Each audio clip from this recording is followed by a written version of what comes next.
Hello, everybody. This is Texas Toothpick, aka Internet's, bringing you some 25-50 cent Omaha.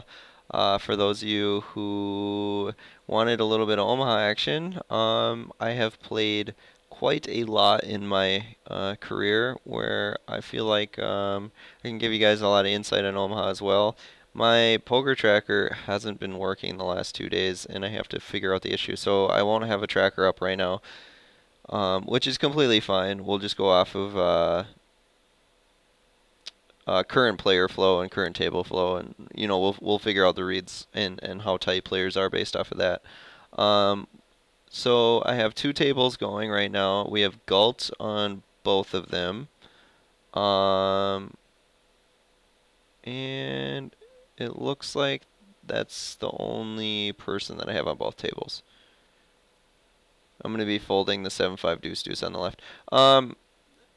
It could bet this flop and I could check back. I think either is okay. I'm actually gonna check back and call a lot of turns, especially a turn like that. So if I decide to fire that flop, it's pure protection and pure. It's just a c bet. I don't see anyone just check calling with like say Jack Jack XX or like Queen Queen XX or King King XX. They may, but hands that wanna bluff that board that have nothing in that spot will just put me in a really difficult position. Um,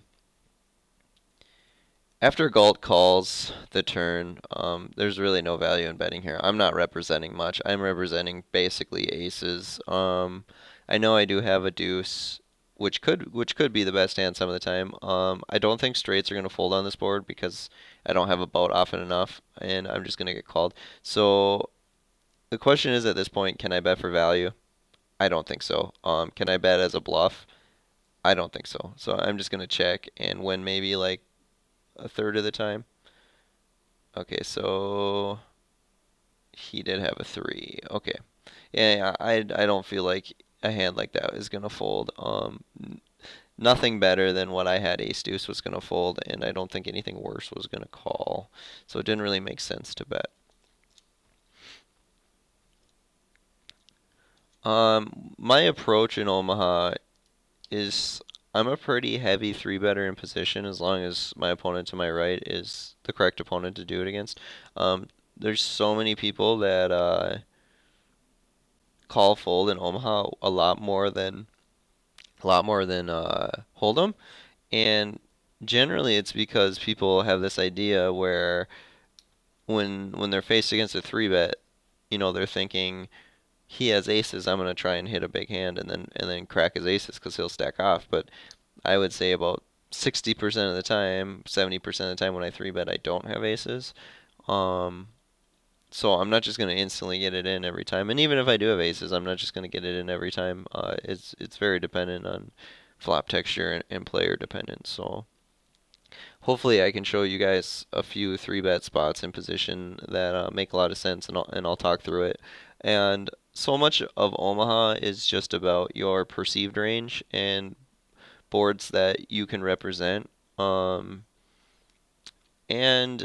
also picking off bluffs is just understanding what you're representing and other people are taking advantage of you. If you're playing aces really weak, like you played them really strong, um, a pre-flop, but then the flop came like say 5, 6, 7.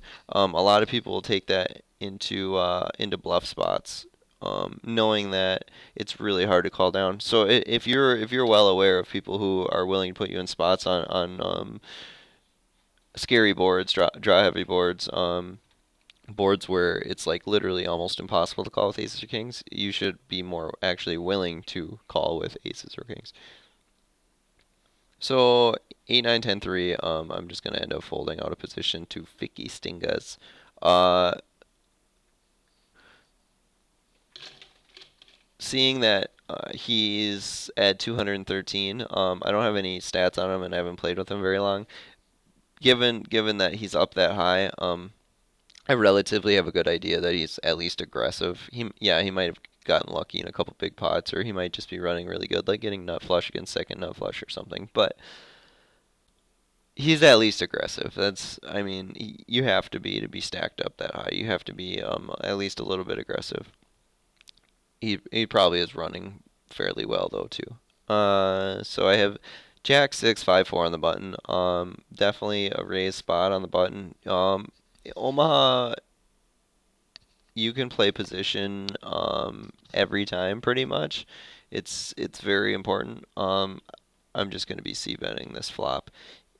it it's I do have, not a good enough hand to like get to showdown or anything. Just because every turn is pretty much a bad turn.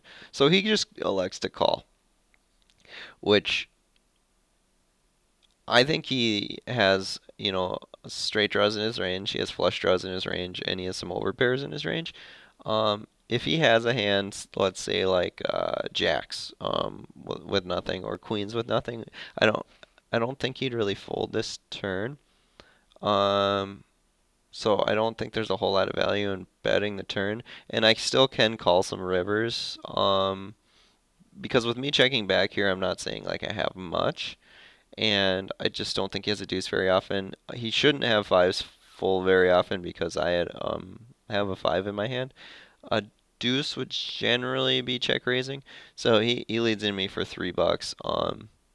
I was really hoping it'd be higher. So queens, kings, jacks, maybe even a 10 will all be betting in that spot. Um,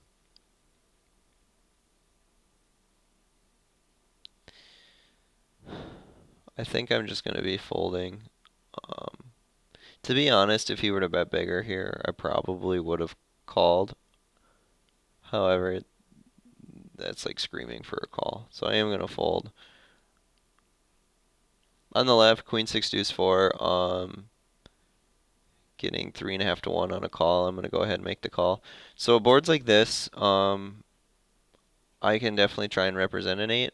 Uh, I don't think leading is a good play though, because I think you just get called too often by all the straight draws, over pairs, all of that. But I think check raising is okay, and I'm gonna make it like a little bit smaller of a check raise. That way, he might already put me on a boat, and I don't want straight draws to really call in that spot because generally if someone's calling with a straight draw, they're just not gonna fold when they make it. So turn comes a jack of diamonds, and at this point he either has an eight, he had like a wrap, or he had an overpair. And I think if he had an overpair, he's just gonna check back here. Um, if he Okay, so that check back gives me an opportunity to definitely bluff this river. Um, and I'm gonna bluff it fairly large. So this is a spot where it's definitely very difficult to call with anything less than an 8. Um, Obviously, if he does have an 8, he's gonna call, and if he made say 9 10, he's probably not gonna fold. He might, but I kind of doubt it. Um, I feel like it's a good bluff spot for how often he has say like queens or kings or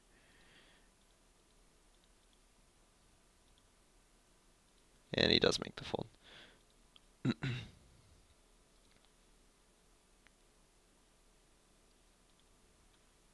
So another reason why I can get away with that bluff in that spot is because if I had a boat, I would probably play it the same way. If I had an 8 or 7, or 9 10, I would have played it the same way. So you have to make sure that you're playing your bluffs the same way you would play your value hands, and that's really important.